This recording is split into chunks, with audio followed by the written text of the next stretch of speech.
Assalamualaikum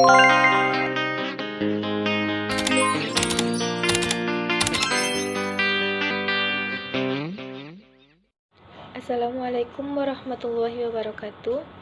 Saya Nur Aisyah Imbrian dengan NIM 2130101092 ingin menjelaskan materi tafsir tentang gender dalam pandangan Islam. Poin pertama yaitu pengertian tentang kodrat perempuan. Secara umum, pengertian gender adalah perbedaan yang tampak antara laki-laki dan perempuan.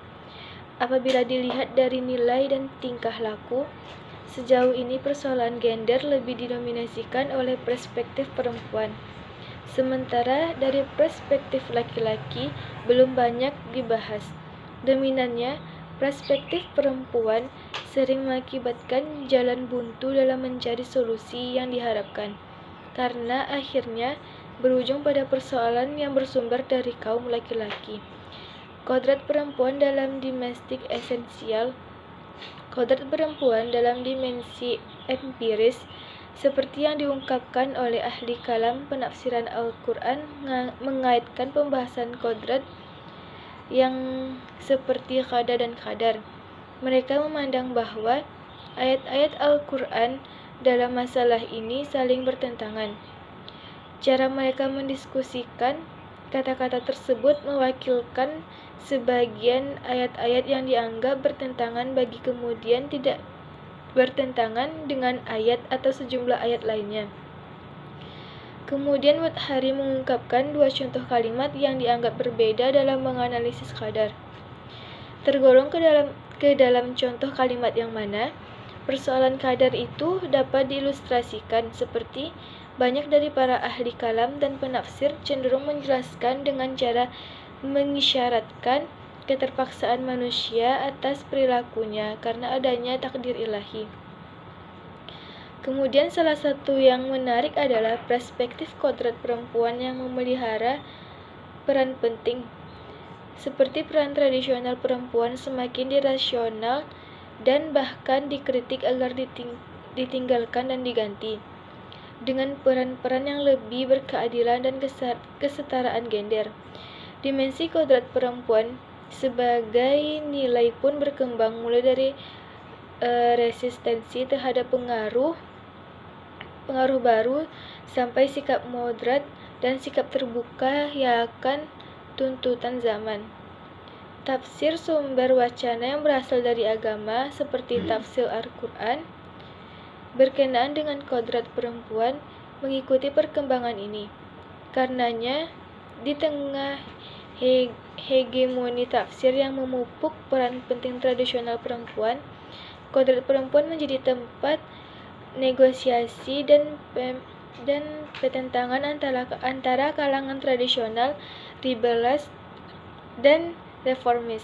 Arahnya sekarang adalah sebagaimana pengertian kodrat perempuan yang esensial atau alamiah didorong menjadi dimensi utama dan satu-satunya dalam rumusan harapan dan ukuran peran ideal perempuan. Baiklah, saya Rahmatul Hasna akan melanjutkan materi dari Nur Aisyah, yaitu yang poin B, yaitu hak-hak perempuan. Berbagai literatur dijelaskan bagaimana buruknya kedudukan dan hak perempuan sepanjang peradaban yang ada. Dalam peradaban Yunani, misalnya, perempuan tidak dianggap sebagai manusia yang utuh dengan segala hak kemanusiaan perempuan.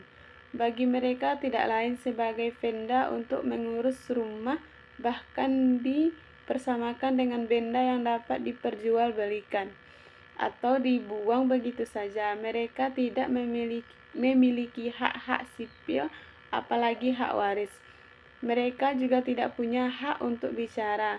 Jadi, peranan perempuan di masa itu hanya sebatas objek untuk melampiaskan kebutuhan seksual kaum laki-laki.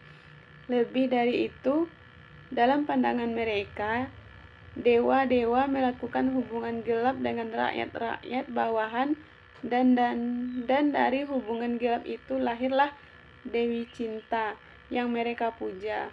Syihab 1996.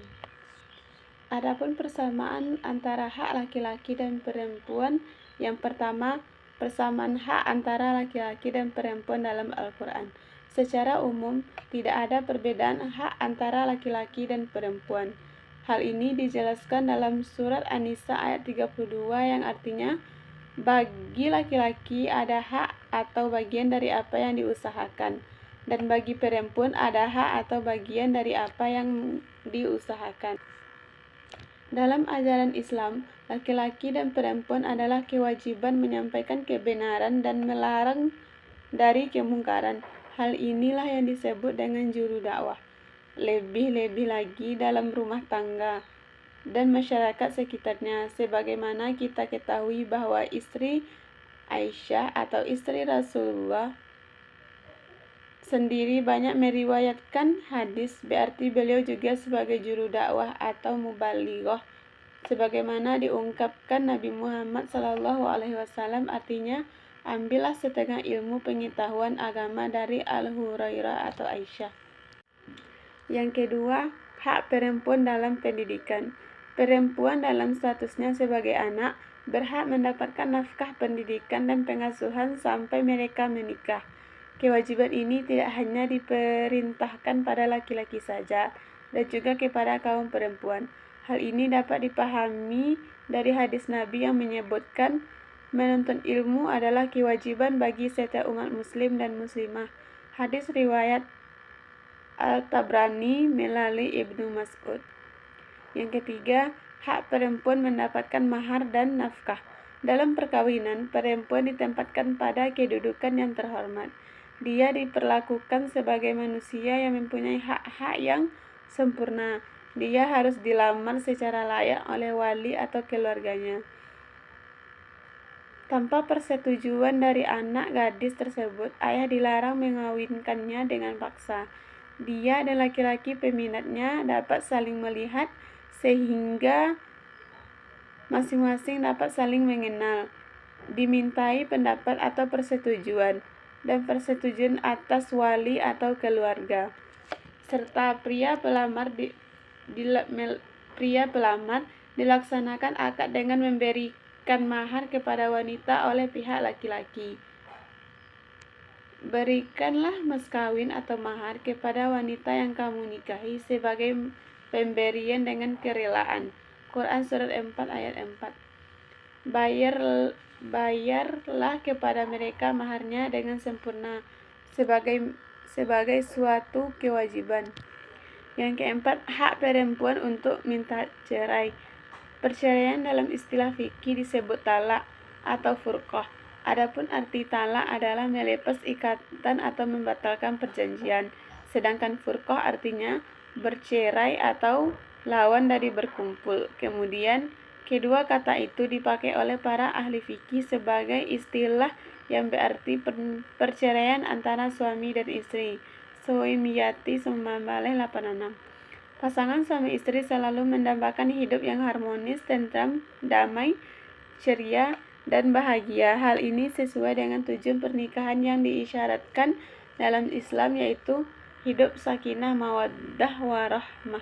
Yang kelima, hak perempuan dalam bidang kewarisan. Islam mengatur hak laki-laki maupun perempuan dalam hak waris. Aturan membagi harta antara ahli waris dalam Islam merupakan bentuk manifestasi dari pengakuan tentang adanya hak milik perseorangan, baik terhadap harta bergerak maupun harta tidak bergerak, dan juga meninvestasi bahwa harta milik seseorang setelah ia mati berpindahlah kepada ahli waris dan harus dibagi secara adil antara ahli warisnya, baik kepada perempuan ataupun laki-laki, baik kecil maupun besar, apabila telah terpenuhi syarat harta warisan. 3. Upaya kesetaraan dalam menuntut hak dan kewajiban. Sebagai wujud dari proses penciptaan manusia, Allah telah memberikan masing-masing pihak keragaman dan kelebihan yang satu sama lain.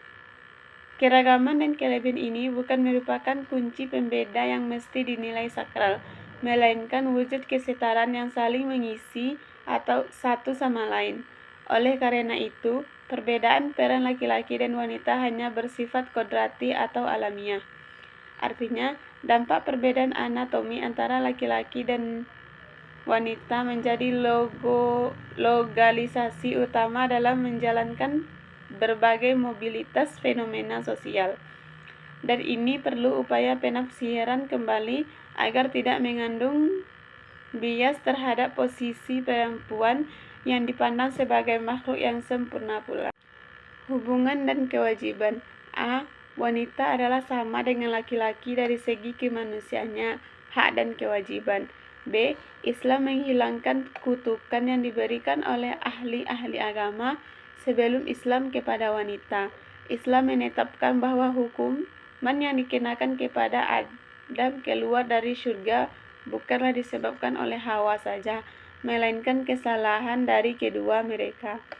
Yang ketiga, wanita itu mempunyai kecakapan dan kemampuan untuk keragaman dan untuk masuk surga. 4. Islam membasmi perasaan pesimis dan sedih pada saat lahirnya seorang bayi wanita. Islam mengharamkan penguburan anak wanita dalam keadaan hidup dan menjelaskan ancaman yang keras bagi orang yang melakukannya. Selanjutnya, Islam menganjurkan agar wanita diberi ilmu pengetahuan seperti layaknya laki-laki.